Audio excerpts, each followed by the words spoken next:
Hello student, देखो previous video में हम लोगों ने कुछ टॉपिक कवर किए थे, जैसे पहला ओम्स लॉ। पहला क्या बताया था?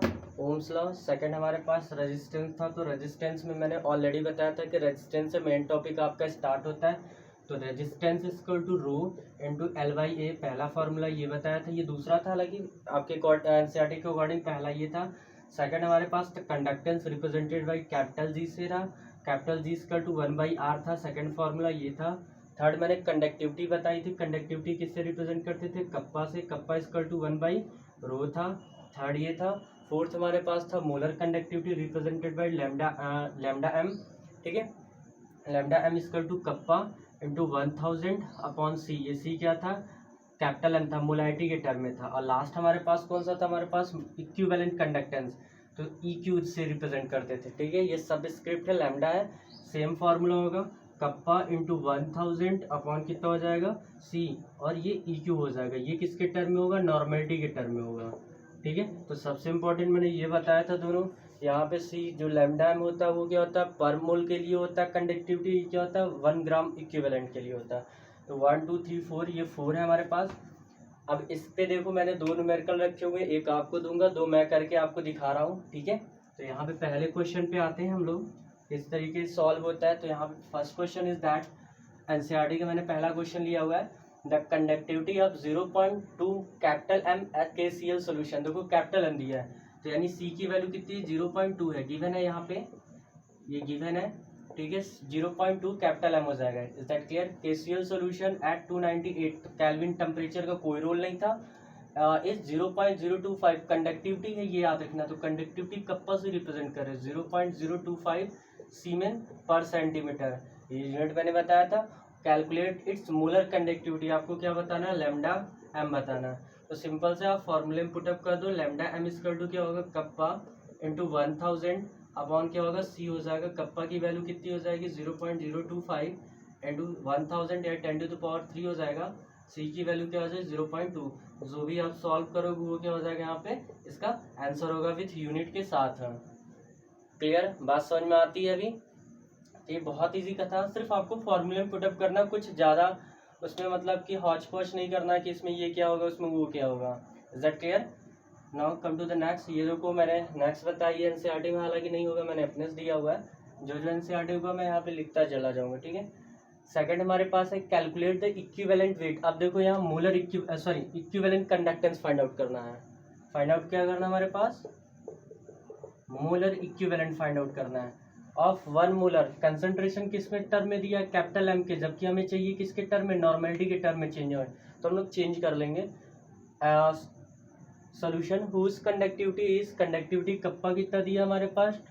26 इंटू 10⁻²⁻²2, ठीक है, पर ओम पर सेंटीमीटर, इतना गिवन है। तो फॉर्मूला डायरेक्ट आप राइट करो, lambda EQ equal to kappa into 1000 upon क्या हो जाएगा? सी। ये नॉर्मेलिटी के टर्म में होना चाहिए कंसंट्रेशन, जबकि हम लोग को कंसंट्रेशन कैसे प्रोवाइड है? मोलैरिटी के टर्म में। तो आपको वेरिएबल दो तरीके होते हैं, दोनों में से एक बहुत ईजी है, तो आपको पता है नॉर्मेलिटी इक्वल टू क्या होती है? मोलैरिटी इंटू बेसिसिटी होती है। ये होता है normality equal to molarity into basicity. तो मोलैरिटी को आप नॉर्मेलिटी में चेंज कर सकते हो। तो मोलैरिटी कितनी गिवन है? 1। किस कंपाउंड का? H2SO4 का। तो H2SO4 की बेसिसिटी क्या है? बेसिसिटी का मीन्स नंबर ऑफ हाइड्रोजन जितने फर्निश होते हैं एसिड में। तो कितने फर्निश होंगे? 2, क्योंकि यहाँ पे H2SO4 है, आफ्टर डिसोसिएशन 2H+ होगा, और ये क्या देगा? SO4 डबल माइनस देगा। तो 2 यहाँ पे रिलीज कर रहा है, तो यहाँ पे 2 का मल्टीप्लाई, N इक्वल टू क्या हो जाएगा? 2। तो ये तो कंसंट्रेशन निकल के आ गया डायरेक्ट। अब इसकी वैल्यू उठा के यहाँ पे सब्सटीट्यूट कर दो। K की वैल्यू, कप्पा की वैल्यू क्या हो जाएगी? 26 इंटू 10⁻² इंटू 10⁻3। इसको मैंने राइट कर दिया इस तरीके से। सी की वैल्यू क्या हो जाएगी हमारे पास? 2 हो जाएगी। जो भी आएगा वो आंसर हो जाएगा x, जो भी यूनिट इसकी होगी। इजी है, आपको ये बहुत इजी काम है, सिर्फ फार्मूले पुटअप करना। मैंने बोला ज़्यादा हौच पौच आपको नहीं करना, सिर्फ फार्मूला दिमाग में सेट कर लो। फार्मूले टू फार्मूले क्या होगा? डिराइव होता जाएगा, डाटा देता जाएगा वो आपको, ठीक। ये नोट कर लो। मैं आपको एक क्वेश्चन अभी प्रोवाइड करता हूँ, ये राइट कर लिया, आई होप कि लिख लिया होगा आप लोगों ने सब। फेयर कॉपी पे आप नोट करते जाइए, जितने इंपॉर्टेंट क्वेश्चन में सारा कुछ देता चला जा रहा हूँ, ठीक है। आप बुक एक बार जब पढ़ोगे तो पूरी चीज़ आपको यहाँ सब मिल जाएगी।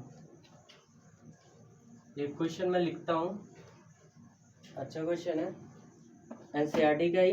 The electrical resistance of copper, the electrical resistance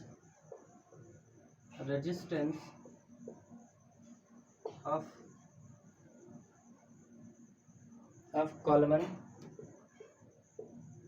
is of 0.05 capital M NaOH solution of diameter 1 centimeter, of diameter 1 centimeter and length 50 centimeter is 5.5 into 10 to the power 3 ohm. Calculate its